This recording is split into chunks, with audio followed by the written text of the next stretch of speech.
مجلسونه دي، تبصري دي، ټایم پاس دی، ټلیفون دی، میسیجونه دي، عکسونه دي، فلمونه دي، اکثریت وخت مو پر دې ځای کېږي. اوسني دور کې چې وګورې په کوم عبادت کې چې زموږ څه سستي راغلې ده، په کوم عبادت کې چې زموږ څخه لاوبالي او غفلت راغلی دي، هغه تاسې باور وکړئ ذکر الله دی. لویه بلا، لویه افت، لویه فتنه چې نن عوام څه کوي، خواص هم په مبتلا دي، هغه د ټلیفون شغل سو. زموږ طلبه کرام یې د درسو راوګرځول، هغه ښه مریدان یې د اذکارو د مراقبو راوګرځول. ذکر الله چیرې دی؟ نه څونه ټیم پر ټلیفون ځای کېږي. یو خو ضرورت دی شی واستوه راواستوه چاره نشته، لیکن ډېر وخت ځای کېږي، ډېر وخت ځای کېږي. نبی کریم علیه السلام الله عز وجل ته خواست کړی دی. مسند احمد روایت دی د ابو هریره صاحب په حواله باندې امام احمد بن حنبل رحمه الله نقل کړی دی. نبی کریم علیه السلام څلور دعاوې الله عز وجل ته کړي دي چې یا الله دغه صفات په ما کې پیدا کړي. اللهم اجعلني اعظم شکرک، یا الله ما ته توفیق راکړي چې ستا لوی شکر ادا کړم. یا الله ما ته توفیق راکړي چې ستا لوی شکر ادا کړم. لوی شکر دغه ته وایي چې هم په ژبه وي، لوی شکر دغه ته وایي چې هم په اعضا وي، لوی شکر دغه ته وایي چې هم په زړه سره وي. د ژبې شکر دا دی الله الله الله الله. د اعضا و شکر دا دی چې د الله عز وجل درکړي اعضا د الله عز وجل په رضا کې استعمال کا. په سترګو باندې ناروا شي ته مه ګوره، په پزه باندې داسې شی مه بویوه چې د هغه بویول ناروا وي، چې تاریاک په بویوي، چس په بویوي، پلانکی شي په بویوي، په دې باندې هم خوند اخلي. یو مثال دی. لاس به هغه شي ته مه اچوه چې ستا لاس ور اچول شرعا حرام وي. پر پښو باندې تګ هغه مجلسو ته مه کوه، هغه ځایو ته مه کوه چې هغوی ته ورتلل څه وي حرام وي. دا د اعضاو شکر دی. او د زړه شکر دا دی چې په دې زړه کې د الله عز وجل څخه ما سوه انسان باید بل چا ته ځای ورنه کړي. دل شده مبتلایته، دا زړه باید د الله عز وجل سره ولګېږي. سفیان ثوری رحمت الله علیه چې به اشد قسم کوي چې والله په الله مې دې قسم وي چې موږ کم خوند د تهجد د لمانځه په سجده کې اخلو، که د نړۍ پاچیان خبر سي، شاهان خبر سي چې سفیان ثوری داسې یو پاچي لري، یو داسې مقام الله عز وجل ورکړی دی، نو دوی به راسي په نانواتو به موږ ته کښېني چې دا زموږ پاچي در واخله، هغه خوند چې تا د تهجد په سجده کې اخیستی وي هغه خوند موږ ته راکړه. خو دوی په خبر نه دي، دوی په خبر نه دي. زنده کنی عطایتو، زنده کنی عطایتو، وربکشی فدایتو، دل شده مبتلایتو، هرچی کنی رضایتو. دا یو عاشق د الله عز وجل سره د خپل محبت اظهار کړی دی. زنده کنی عطایتو، یا الله کوم ژوندی ساتي، ژوند راکوي یو څو ورځې د افاتو مصیبتونو او بلیاتو څخه محفوظ ساتي، ستا راکړه ده، ستا ورکړه ده. وربکشي فدایتو، او که مرګ راکوي چې بس ته مړ سه، یو شی راته بیان کوي، یا ټکر یا مریضي یا یو د زړه دوره یا بل یا بل، هم ستا خوښه.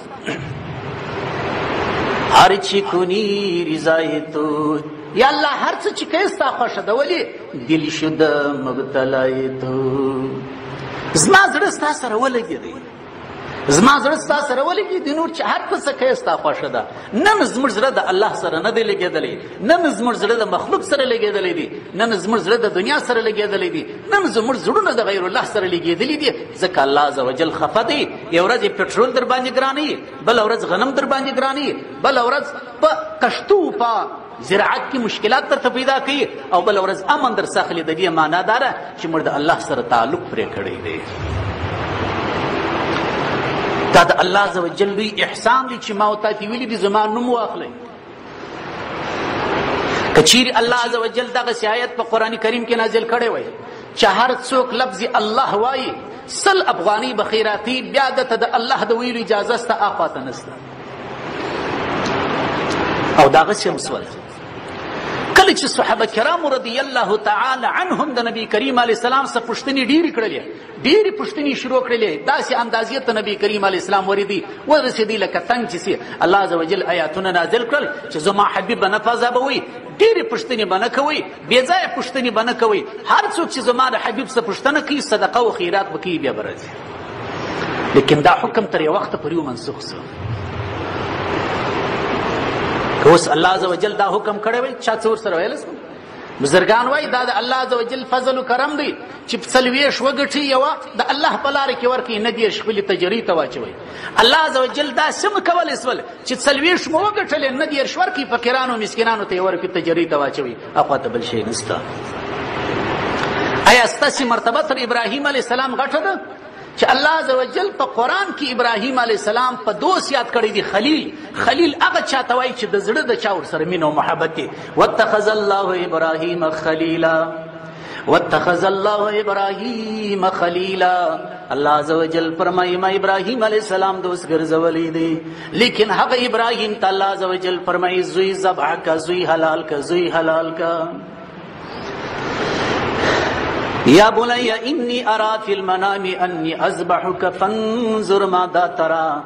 بچے په خوب کې وینم چاړه راڅخې تا حلالومه، فانظر ماذا ترى، فکر وکړه څه کوې. د انبیاء علیهم السلام خوب چې دی وحی د رښتیا دی، په هغوی کې شک و شبهه نشته. چې ابراهیم علیه السلام ته الله عز وجل فرمایي زوی حلال کا. آیا که الله عز وجل دا موږ ته نس ویلی چې څوک زما نوم اخلي، زما د نامه اخیستل اجازه نشته، هغه څوک بیا اخلي چې 1000 روپۍ به د الله په لار کې خیراتي، بیا به د الله کلمه وایي، کني دا خو ته د الله کلمه ویل حرامه ده، بیا د مورې زوی د الله کلمه یې ویلې. لیکن الله عز وجل فرمایي موت یې وایست. واذکر الله ذکرا کثیرا، الله یاد کی ډېرې یاد کی، الله یاد کی ډېرې یاد کی. شاعر وایي 1000 بار بشویم دهن بمشک و گلاب، 1000 بار بشویم دهن بمشک و گلاب، هنوز نامی تو گفتن بی ادبی است. ولاړ شولم د ګلاب اوبه مې راواخیستې، ګل ګلاب، عطر ګلاب، آبی ګلاب، د ګل ګلاب اوبه مې راواخیستلې، دا خپل خوله مې 1000 واره په ومینځله، 1000 واره په ومینځله. زموږ ته چې د غاښو دوا راواخلي ډاکټر څه وایي 3 واره به خوله په ومینځي به جراثیم پاک دي. ډاکټران څه وایي؟ سار وایي 3 واره برش په خوله کې وس بس خوله پاکه ده، بیا مو غاښونه نه خرابېږي. 1000 بار بشویم دهن بمشک و گلاب، یا الله 1000 واره مې دا خپله خوله په ګل ګلاب ومینځل، 1000 واره 1000 واره 1000 واره. هنوز نامی تو گفتن بی ادبی است، بیا چم الله پر دی خوله وایم د ځان دپاره بیا ادبي بولمه، چې کاشکې مې 2000 واره دا خپله خوله مینځلې وی، بیا مې د الله کلمه په ویلې وی. څه پکښې وایاست؟ اذکر الله ذکرا کثیرا.